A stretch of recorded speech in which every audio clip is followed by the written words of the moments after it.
Заметка для жизни. Всегда, когда выстраиваете свои цели, планируете, когда думаете, размышляете над своим будущим, над тем, как получится или не получится, как вы считаете на данный момент ваше желание, ваша цель, возможно она для исполнения или нет, или у нее недостаточно потенциала, все в вашей голове. На самом деле у каждой появившейся у вас идеи, у каждой появившейся у вас цели, желания, мечты, у них у всех есть потенциал для реализации, потому что они проявились уже как образы в вашем пространстве. Соответственно, их возможно материализовать. Постарайтесь относиться к себе, к своим мечтам, к своему планированию, к своей текущей ежедневной жизни с наибольшей любовью, с принятием, с заботой о себе. Помните, что ваше состояние, в котором вы пребываете, формирует вашу реальность в будущем.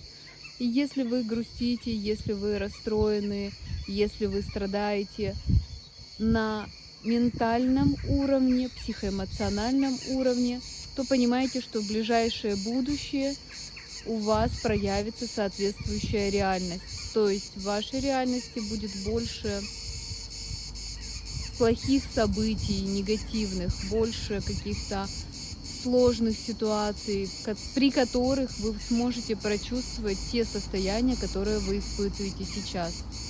Постарайтесь максимально фокусироваться на своих целях, желаниях и на их позитиве, который они в себе содержат, быть более оптимистичным и сохранять это состояние внутри себя. Если у вас в течение дня появляются какие-то отвлекающие негативные факторы, старайтесь просто возвращать себя к здесь и сейчас, состояние здесь и сейчас.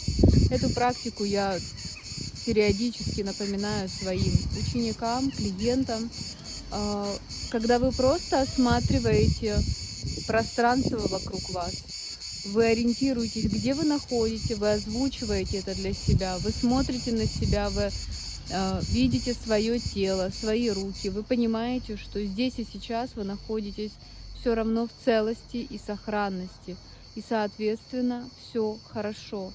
И ваши мысли переводите на состояние здесь и сейчас. Если у вас пребывает состояние тревоги, особенно. Если вы находитесь в опасном месте, конечно же, молитесь. Молитесь и медитируйте, представляете, что вы погружаетесь в такое розовое, фиолетовое, белое свечение, божественное свечение, которое защищает вас со всех сторон.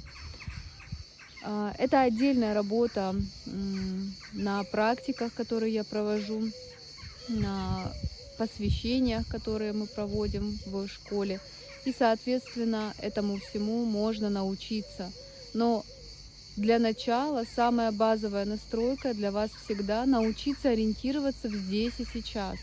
И быть максимально оптимистично настроенным в течение всей своей жизни, ориентируясь на те цели, те желания, которые вы хотите, либо на те аспекты жизни, которые приносят вам радость и удовлетворение.